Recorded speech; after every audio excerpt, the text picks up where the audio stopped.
திருவள்ளூர் டிஸ்ட்ரிக்ட்ல ஊத்துக்கோட்டை அப்படிங்கிற இடத்துல இருந்து நமக்கு ஒரு கம்ப்ளைண்ட் வந்திருந்ததுங்க. மார்னிங் சிவலிங்கம் அப்படிங்கிறவர் தான் கம்ப்ளைண்ட் ரைஸ் பண்ணியிருந்தாரு. அவர் என்ன சொல்றாருன்னா, அங்க வந்து 4 ஃபாஸ்ட் ஃபுட் கடை இருக்குங்களாமா அந்த ஊர்ல. அவங்க வந்து கொதிக்கிற எண்ணெய புடிச்சு அங்க இருக்கிற நாய்கள் மேல எல்லாம் ஊத்தி விட்டுர்றாங்களாம். பசிக்காக நாய்கள் வந்து நிக்கும் தெரியுமா அந்த ஹோட்டல் முன்னாடி. அப்போ இந்த மாரி பண்றாங்களாம். நெறைய நாய்கள் இந்த மாரி இறந்து போயிருக்காம். இப்போ 2 நாள் முன்னாடி ஒரு 4 நாய்களுக்கு கொதிக்கிற எண்ணெய எடுத்து ஊத்தி விட்டாங்க. கழுத்திலிருந்து முதுகு வரைக்கும் எல்லாமே வெந்து போச்சுங்க அப்படின்னு சொன்னாரு. நான் அந்த டாகோட ஃபோட்டோஸ் கேட்டிருந்தேன். ப்ளஸ் அந்த ஃபாஸ்ட் ஃபுட் அவங்களோட ஃபோன் நம்பர்ஸ் கேட்டிருந்தேன். ஸோ அவர்கிட்ட அது எதுவுமே இல்ல. ஆனா டாக்ஸ வந்து அவர் பார்த்துருக்காரு. எல்லாம் தலதெறிக்க ஓடிட்டு இருந்துதாம். எல்லாம் புண்ணாகி ரொம்ப இதா இருந்தது மேடம். யார பார்த்தாலும் அந்த நாய்க பயந்துட்டு ஓடிட்டு இருந்ததுன்னு சொன்னாரு.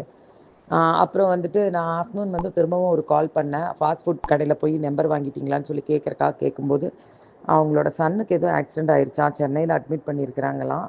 ஸோ நான் போயிட்டு வந்துடுறேன் மேடம். நான் வந்துட்டு உங்களுக்கு எல்லா அப்டேட்ஸ் குடுக்குறேன்னு சொல்லியிருந்தாங்க.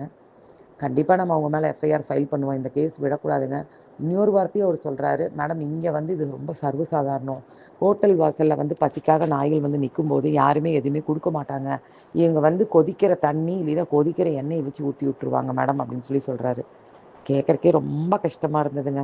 ரொம்ப ரொம்ப கஷ்டமா இருந்தது. ஐயோ! அந்த நாய்களோட நிலைமைய நெனச்சு பாருங்க. அந்த புண்ணெல்லாம் எப்ப ஆறுறது? அது எவ்வளோ கஷ்டப்பட்டு அது ஐயோ! எனக்கு தாங்கவே முடியலங்க இத கேட்டுட்டு. ரொம்ப